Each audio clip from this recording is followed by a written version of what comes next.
Welcome to the live book launch debut of the AI Gap.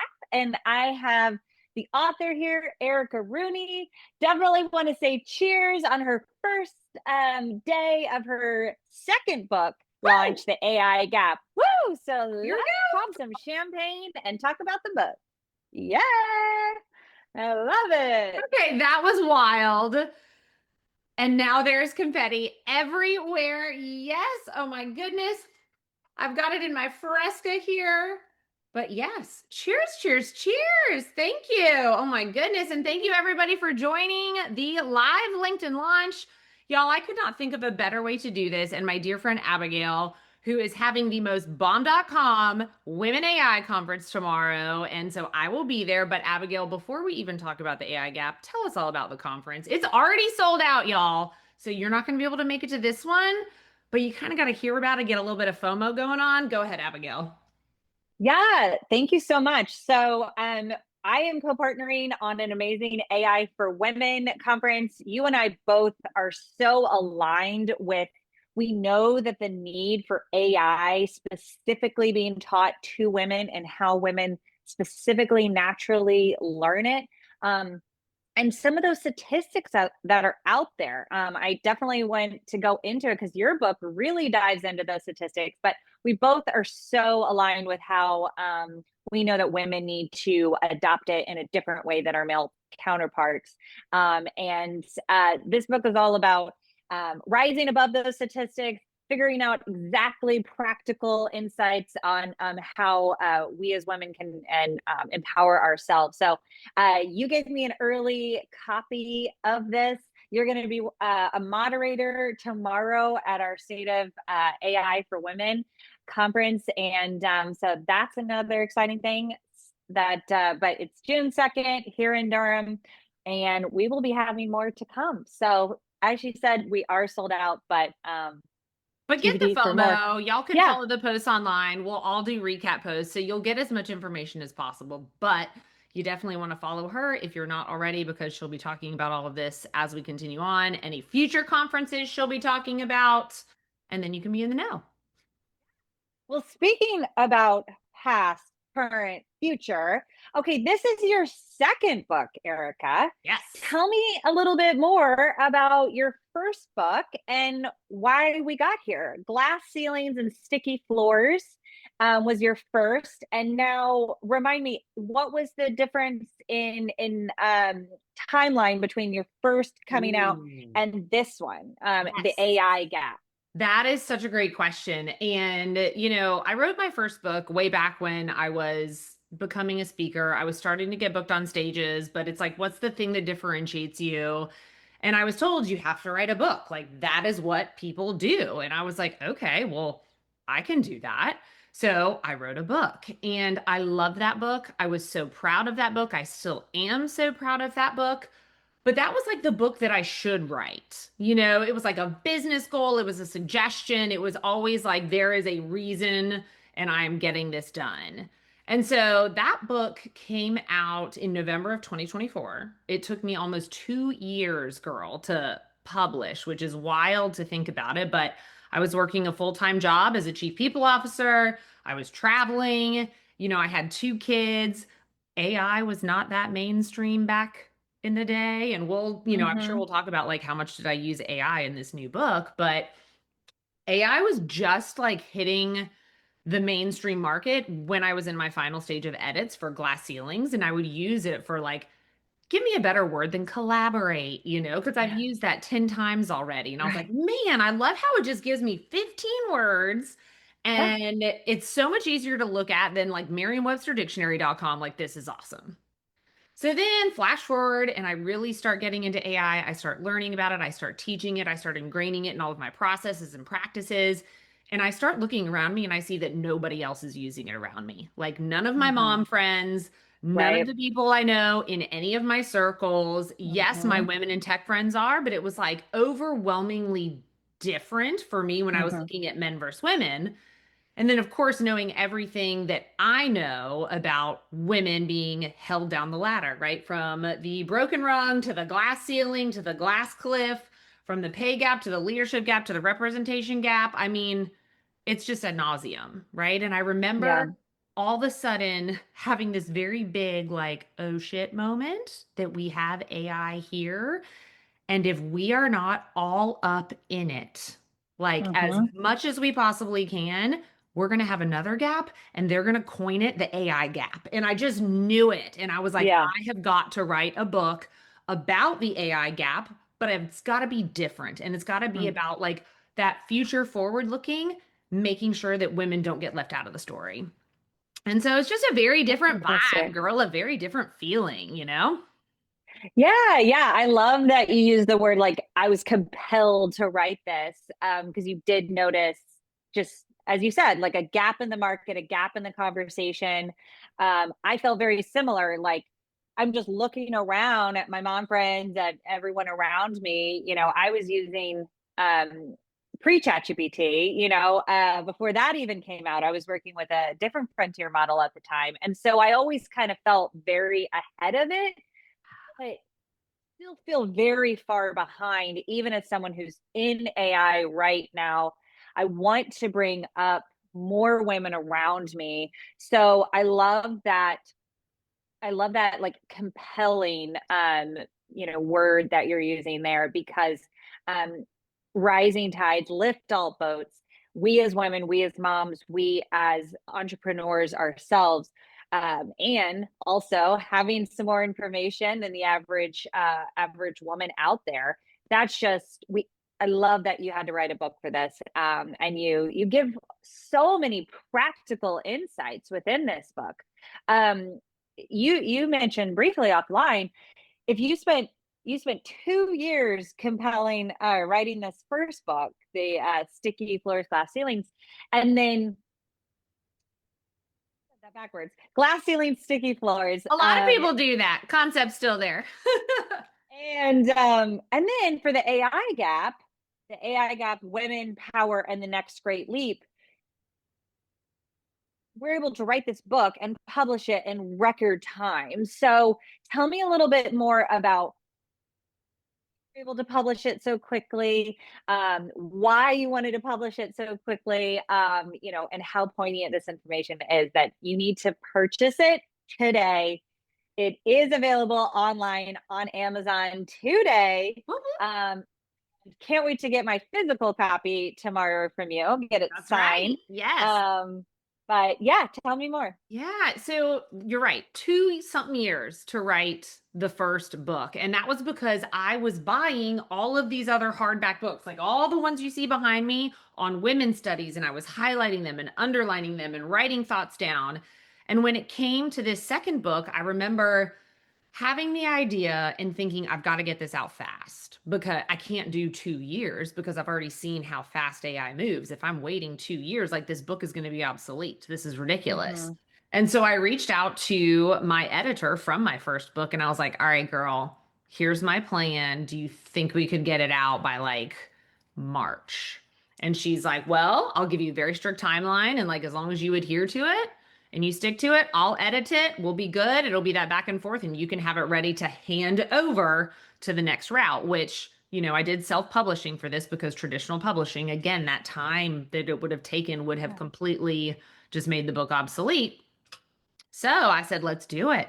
And so we wrote the whole thing. And I say we because it's a partnership. I wrote every word, but she had to help me review it, make sure it sounded right, tell me what made sense in 3 months, 3 months time. That is the research. That is all of the copies. And then after that, we shipped it off to the people who were facilitating my self publishing, and they did another round of edits and some more stuff. And long story short, typically because of delays on my end, let's be real, we're out June 1st. Okay. June 1st. So March, April, Woo! May, June. So just 3 months behind kind of that getting it written timeline. But it's like I was able to do that because I was able to use AI throughout the entire process to speed Mm. things up. Whereas before, like I was doing it manually, pen and paper, and then also Right. having to work with my energies of the day. And, some of those tedious things, you need a ton of mental energy. And again, you're spending it like it just goes so fast. And so with AI, you don't have to lose it so much. I love that because for the person watching this right now or listening maybe after the fact, like this book has the most up to date Yeah. research. It has thing that you need to put into action today. So it's very poignant, it's very timely, but it's also because some of the most of the practical insights that you've given really compound over time, and I'd love you to like go in a little bit more to those like practical teasers a little bit. But before we go there, do you feel people are purchasing books right now? Put you're gonna put the link in your comments. Do you feel like reader needs to purchase book one and book two to Mm. get that true chronological feel, or is it something that we can pick and choose? Yeah, I would say start with the AI gap. At this point Okay. in time, that is what is most important. Start with the AI gap because that's where we are today, right? Glass ceilings is a bit more of that look back. How did we get here? What is the state of corporate America and the world for women? What is the pay gap? And honestly, a lot of that hasn't changed. Right. So you're going to have Unfortunately. some time after you read the AI gap. If you feel so compelled, you can go back and check it out. You can kind of understand that red thread. But otherwise, it is just straight up, AI gap all the way is where you should start Right. because that is what's happening right now. Yes, it is the most up-to-date research as it stands today. But what we also know about AI is that it is changing rapidly, but the concepts in the book are not going to change. And one thing I'll mention that we haven't talked about before that really like compelled me to write this book is when I was looking back and I was having a session with one of my keynote directors or my keynote director, he said, "Really, you're becoming a historian of failures." And I was like, "A historian of failures?" I was like, "Well, that's a really crafty title." But he said, no, I mean, this is what you're talking about. He's like, let's look back at all of the ways in which the system has failed women, right? And Mm, also how the system has failed all of these other minorities that we have, people of color, LGBTQ plus. Like the system has failed us all because it was all built around power and visibility, right? And we mhm, know that history has never been neutral. And so mhm, they got to choose who was seen as powerful, who got airtime, and who continued to rise up the ranks. And all of us who fall into any minority category are still facing those things. And so when you look inside the book, I really start to dive into all of these different industries, like the medical field. I mean, just take cardiovascular health, for example. Heart disease is the number one killer for women, right? It is the number one. It ranks above breast cancer. Shout out to the American Heart Association, y'all. Should always support them. But that is shocking to a lot of people. They assume it's breast cancer, but it's not. And then if you go back and look at the research, the majority of research done on heart disease was all done on men. Because, mhm, I don't want to say we didn't know any better. I mean, we absolutely knew better and we should know better.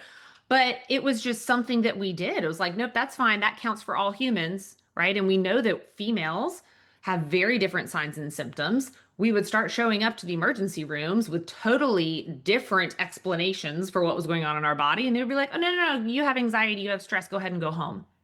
And so there we go. Now we are talking about life and death here, right? Because we could physically die from one of these things.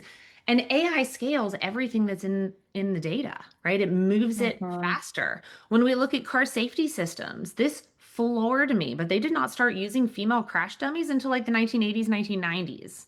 And mm, even then, the crash test dummy that they used to represent all women only represented 5% of women, and they always put her in the passenger seat, And it's like, I don't even know if they actually gave her structural physical changes like breasts and different pelvic, alignment and stuff like that. But we have to think about these things because women are also more likely to be catastrophically injured in a car accident. And so mhm, it's really this look back of all of these ways in which women and other minorities have been failed by the system, and then mhm. this potential big failure if we really don't get involved and lean in and make sure that the AI we are building today encompasses all people. Yeah, that keyword right there, that key phrase, that AI is not neutral. These LLMs are not neutral. Um, History, as you said, is not neutral. And so let's talk a little bit more about that, because um, when I've talked to other women, I've talked to other minorities, and sometimes that knowledge isn't even there, that AI can already have that built-in biases. Mhm. And as you said, like in the book, you quote, and there is different readings about different numbers here, but between 12 and 14%, we only represent 12 to 14% of women in these leadership positions at these frontier models. And so that's extremely low. And yet we're 50% of the time we're using this, right? Around the world. So how, maybe go into a little bit more about like how those systemic biases are built in. These LLMs are not neutral. And then talk a little bit more about like how your book helps us counteract some of those things that are working against us. Yes. Okay. So I'll tell you a story about this one because this is also like a little bit of how this whole book came to be. And that was when my business partner, Greg Boone, and I were at the MIT AI powered women's conference led by Dr. Felicia Newhouse. And it was an incredible space, an incredible venue filled with women who were heavily involved in AI. And I say Mhm. that slowly because, like, that is the important caveat here. It's not like we just went up to the grocery store and found five women randomly and tried to pick and choose who we were doing. No, these are women who are AI founders, AI thought leaders, professors of AI, chief AI officers, like big time, right? Take me, multiply by 18,000, okay?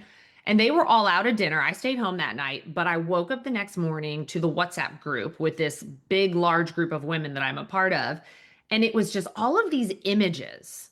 And what had happened was one of the women there asked and said to the group, like, hey, we should all ask ChatGPT or your LLM of choice, like knowing everything you know about me, all of our interactions, generate an image of what you think I look like. And again, I'm going Mhm. to remind you, these women know their shit when it comes to AI. And one by one, all of these images started coming back, and they were all versions of a Brad, a Chad, and a software developer dad, Mhm. like all the same images, white, male, a little salt and pepper in their hair. Some had glasses, some didn't, but there were no people of color, no women, no one who was differently abled, like nothing, until one woman finally got something different. And it was like, thank God. And we start looking at this image and it resembles her and it even has some cats back in the back. And she's like, that's fair. I like cats. And so we're like, okay, we're finally getting somewhere, right? And then we Yeah. look at the back of the image and you know those little like word arts that you can buy at a TJ Maxx. It says like in this house we live, laugh, love, or what have Yeah. you. There was one behind her that had just y'all, it would make RBG roll over in her grave because they quoted her Okay. on this, but they got the quote wrong. And it says, we men belong in the rooms where decisions are made. Not women, we men, right? And that is because this AI, which is patternistic, which can look at everything it's seen, right? Which shows the numbers show that there are more men in executive level positions. Men have more money, men have more wealth, men have more leadership, blah, blah, blah, all the trash that we know. And it just says, oh, well, they must have meant we men, not women. It couldn't have been Right. that, right? Couldn't have been that. Uh-uh. And so that was kind of the kickstart to it. And then I went and I asked my business partner, Greg, and I said, hey, I'm going to need you to do this too, because spoiler alert, if you don't know Greg, he's Black man and he's also a CEO. And so he's like, Erica, I've told this thing I'm Black. Like, it's not going to mess it up. Right. Y'all know that AI came back and it said, we're going to do you a solid. We're going to give you not one, but two choices of a white man that you can choose from. Okay. And so it's like, this isn't just a woman's problem, right? I love women. This is like what I am known for is just pouring into women's cup. That's my whole mission is to get more women into positions of power and keep them there. But this is bigger than just women. This is everyone. And so when we really think about all of these examples and the bias that exists and just how fast it can scale, Mm-hmm. putting this book out there, which then has all of those steps in there, which that's what we're getting to. Like, what do we do about this then? Right? Mm-hmm. Because Mm-hmm. once you've seen the problem, it's like, well, damn, now we got to do something about it. And Mm-hmm. so throughout the book, I give just a lot of examples. I love this confetti falling from the ground. Yes. But I give a lot of Keep it like going. too long didn't read areas in case you really like are like, I can't read this whole book, right? That's why I have Mm-hmm. AI to scale these things for me. But it's all about how do you use it individually? How do you make sure that you're using the right models of AI? How do you make sure that you're, you know, not using something that's not ethically sourced in the way that you would believe is representative for women and other minorities. And so there's a lot of things that you can do in there as individuals. There's also things you can do in there as leaders and companies. If you are, Mm-hmm. in a position of power, it's like we really implore you to dive into the strategies that are in this book because we have to make sure that we're represented, all of us. And y'all, Right. if you're a business leader or a man out there and you're all like, well, but why? And we're still going through that question, y'all, the data is out there. More diverse teams have better revenue. So if you don't Right. have any other reason, do it for your bottom line. That's so true. Yeah, because I feel like if we are still having this conversation up front that we have to convince people, it's like that was a long time ago, right? Like we're way past that. So what I really love about your book is because I've heard women say, and people of minority and people that don't feel like they're represented in these LLMs, which is totally fair. We can't get full representation within these frontier models. The data is just being scraped from the public internet. But the answer is not let's sit out because it doesn't represent us, or let's assume that I'm above the gap, or that's not affecting our culture at our company. You know, we, so I love how your book really goes into it. It's like, no, there isn't any need for convincing. Like, this is a thing, then for, It is. And what I our find whole so lives. interesting, and one of the things that was like very big in the beginning was studies were showing that women felt it like they were cheating if they were using AI and they felt like it wasn't their authentic voice. And so they just were like, I'm not doing it. It doesn't feel right. And it's like, girl, we can't have that mentality because guess what? All your male counterparts, they are leaning in and they are using it. And so, number one, you got to change your mindset around that. I'll also say I think it's really, we're kind of at a turning point now where the people who have invested the time to learn how to use the tools and they know how to work with the machine to get authentic content and to strategize and to build out workflows, for us, I know I look at other people and I'm like, well, I can tell they're not using AI and that's making their work weaker, right? And I don't say Mm-hmm. that to be mean or to like point people out, but it is an entire system that is built there to enhance your work. It's not supposed to replace you.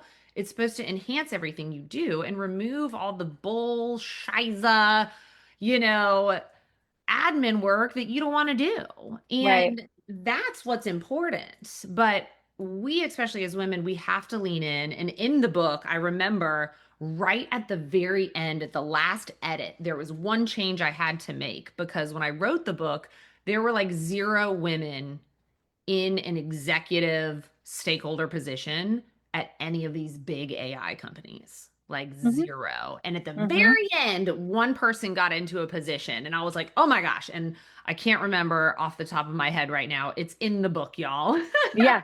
So you'll Teaser. have to read Teaser. it to find out. Right. But you have to think about that. If there is zero people who look like you, sound like you, believe in the things that you believe in, at the top making the decision on the technology that is shaping the world, you're going to be left out of the conversation.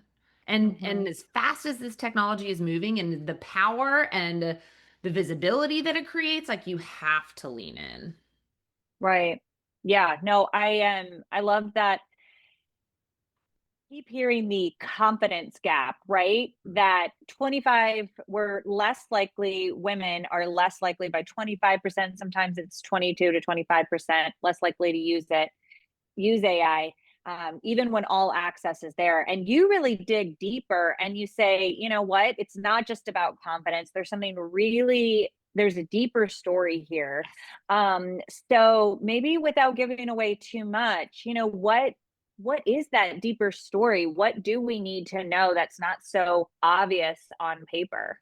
Well, I'm glad you asked this question because when I think back to my first book, like I read all the books on women in confidence because that was such a quote sticky floor. And recently there's been a lot of pushback that it's like, no, women don't lack the confidence, right? We lack something completely different. And in some cases, it's access, in some cases, it's capital. The real driver in this case, in my opinion, is that it is all structural, right? The conditions Mm, around trust and encouragement, access, yes, but never competence, right? And mm-mm, we have to take into consideration that women are conditioned to play it safe. We are conditioned to maybe wait until it's perfect and polished. And we internalize a lot of this too. There are some of us that do that, right? We come in overly prepared and perfectly ready. Men are just kind of like, I'm going to figure this out as I go. We're going to do it. They're not nearly as hesitant, as women tend to be. And of course, I'm speaking mm-hmm, up in generalities here, right? But the non-obvious part that I think a lot of people might glance over is that the gap isn't necessarily about a comfort with technology, right? It's about who gets to actually write the rules, who is writing the playbook. And so the people who are involved, the early adopters, people like you, me, and other women who are all up in the AI world, those are the people who get to set those ethical boundaries. And that's where I come back to all the time. Like, if we don't lean in, and again, I know Sheryl Sandberg got a lot of flack for that, but like, hey, this is our responsibility too. So we got to lean in. mm-hmm. I love that. Okay, so we're at the 30-minute mark. Like, those are the folks that are still with us, still joined us, still here. Like, tell me a little bit about the access. Where's the link? How can people purchase this? Um, Anything that's going on? Oh my gosh, well, number one, if you really want a book, you can come see me at the AI conference tomorrow. I'll give you all the deets, all right? You get it signed, I'm do all getting a that. But sign. if you're like, I'm dang, I excited. don't live in the Raleigh-Durham area, have no fear. There is a lot of exciting stuff going on. I'm going to be having little pop-ups around the triangle, different places, different times. So make sure you follow me on Instagram at Erica Anderson Rooney. Make sure you keep up to date on the LinkedIn page because I do that. And the book is available on Amazon, Barnes and Noble, all the places, but I'm really driving people to Amazon. That is super helpful for just getting all of the reviews kind of plopped into one place. And, like I hate being that salesy person to be like, oh, go buy my book. It helps the sales. But y'all, it does. So, like, It help does. a girl out. I will always buy your book and push it and support you. But I'm also telling you that this is the one, like, this is the book that is Hmm. going to change some women's lives. It's going to change, honestly, the future. Like, when I think about leaving what I'm leaving behind in the legacy, I really think that this AI gap book has the potential to close all of those gaps that we've experienced Hmm. for our entire lives, right? The pay gap, the leadership gap, the representation gap. And this book, I put in forward in four big gaps that y'all, they're either going to make us or they're going to break us. And you can dive into them in the book, but it's the awareness gap, the authority gap, the leadership gap, and the compounding gap. And yes, all your dollars are in one of those gaps. And so it's really important that you read this, not just to make sure that you know what's up and up with AI, but to be able to change women's trajectory, get us closer to equality, get us closer to making the same dollar as a man, right? Like our worth, okay, is dependent on this. So I just want to say thank you to everyone who has supported me. Abigail, huge thank you to you because honestly, I would not have done anything today if you had not said, girl, we You got to do deserve to be something. celebrated. Writing a book is so hard. So cheers again to you. Ding. I love it. Well, thank you so, so Thank you much. Thank you, so everybody much. who joined us on the live. I'm going to drop the link to buy the book in all of the places, but you can find it on my bio right now. And, Just purchase the book. You're going on trips. We're reading beach reads at the pool. Have the book in your hand, and another woman is going to come up to you and ask you about it. Like, just be a walking billboard for Erica, if nothing else. Every woman in your life needs this book. I love how it is very applicable. She goes through many, many exercises that you can implement day one. Keep it on your nightstand, do something for it. But it's not an overly technical book. This is, as Erica said, like this is very much a foundational. If you care about your career, your money that's going into your pocket, how we're teaching our kids, what are the 5 C's of what you call humanity? These are all the things that you need to equip yourself with. And every other woman in your life you need to be bringing up together. So purchase the book, meet her at an event coming up, either mine tomorrow, the AI for Women conference, or a future events. She's also a host chapter for Women Applying AI, and she has her own group called the Her Collective, very focused on women propelling themselves in career. Anything else you want to add there?